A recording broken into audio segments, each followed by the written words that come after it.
आयला ह्याला सूप म्हणतात होय. बघू बघू. आयला मामा अरे मक्याच्या कणेत आणि शिकलेली माणसं ह्याला सूप म्हणतात. ह्यात घालायला ताक तरी आणा. काय ताक ताक. हा सॉस घाला आयला हे घालायचं होय त्यात. काय हो एक सर आईला आलं म्हणून शिव्या काय देताय? मामा आईला ही शिवी म्हणून सांगितलं कोणी यांना? बघा ना आईला. पुन्हा आईला? अहो आईला ही शिवी नाही.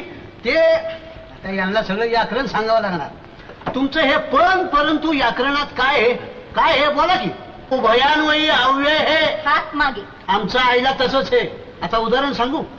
मी केस कापायला गेलो आईला दुकानच बंद. हा म्हणजे केस आणि दुकान ही दोन वाक्य जोडली का नाही आईला ना. हा आणि दुसरं काय ह्या आईला घातलं की वाक्याला जरा जोर येतो. काय? हा आता हे तुमचंच घ्या की. तुम्ही कसं म्हणाल सूप उत्तम झालेलं आहे. काय जोर आहे मिळमिळीत मचूळ. हेच बघा आईला सूप काय झालेलं आहे. काय जोर आहे का नाही. अहो तसंच हे तुमचं उत्तम सुद्धा त्यात घालावं लागत नाही.